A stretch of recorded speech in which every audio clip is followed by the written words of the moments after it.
हिमाचल प्रदेश की लाहौल घाटी में एक छोटा सा गांव है। गांव का नाम है शांशा। समुद्र तल से करीब 10,000 फीट की ऊंचाई पर बसा यह गांव सर्दियों में महीनों तक बर्फ की चादर से ढका रहता है। दुनिया के नक्शे पर भले ही यह एक छोटा सा गांव दिखे, लेकिन देश की प्रशासनिक सेवा और शिक्षा के मामले में इसका कद किसी बड़े शहर से भी विशाल है। महज कुछ 100 लोगों की आबादी वाले इस गांव को अफसरों की नर्सरी कहा जाए तो गलत नहीं होगा।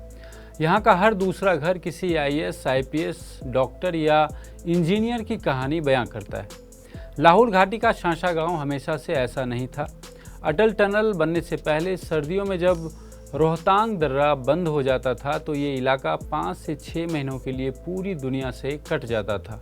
ना कोई सड़क थी, ना नेटवर्क और ना ही कोई कोचिंग सेंटर। लेकिन इस गांव के लोगों ने अपनी भौगोलिक बाधाओं को अपनी सबसे बड़ी ताकत बना लिया। बिजली और पानी की किल्लत के बीच यहाँ के बच्चों ने लैंप और मोमबत्तियों की रोशनी में पढ़ाई की। कहते हैं जहाँ सुविधाएं कम होती हैं वहाँ लगन और मेहनत का दायरा अपने आप बढ़ जाता है। ये लाइन शांशा गांव की जीवन शैली पे पूरी तरह सटीक बैठती है। इस छोटे से गांव से 10 से अधिक IAS, IPS और राज्य प्रशासनिक सेवा के अधिकारी निकल चुके हैं। इनमें वरिष्ठ IAS अधिकारी रहे HS डोगरा और ठाकुर देवी सिंह जैसे नाम शामिल हैं। गांव के 40 से अधिक लोग देश और विदेश के प्रतिष्ठित अस्पतालों में डॉक्टर के रूप में सेवा दे रहे हैं। वहीं 50 से अधिक युवा देश के बड़े संस्थानों से इंजीनियरिंग कर इंजीनियर का काम कर रहे हैं। कई प्रोफेसर, वैज्ञानिक और शिक्षक इस मिट्टी से निकलकर देश विदेश में अपनी पहचान बना चुके हैं। सवाल ये उठता है कि जिस गांव में बुनियादी सुविधाएं जुटाना भी एक दौर में बड़ी चुनौती थी, वहां की माटी में ऐसा क्या है जो हर पीढ़ी में अवसर पैदा कर रही है? इसके पीछे 3 मुख्य कारण हैं। पहला, शिक्षा को सर्वोच्च प्राथमिकता। शांशा गांव के बुजुर्गों ने दशकों पहले ये समझ लिया था, ये भांप लिया था कि बर्फ से ढके इन पहाड़ों में खेती या व्यापार के सीमित अवसर हैं। गरीबी और कठिन जीवन से बाहर निकलने का केवल एक ही रास्ता था, कलम और पढ़ाई। माता पिता भले ही खुद कम पढ़े लिखे थे, लेकिन उन्होंने बच्चों की पढ़ाई में कोई कसर नहीं छोड़ी। दूसरा, पीयर प्रेशर नहीं, रोल मॉडल की परंपरा।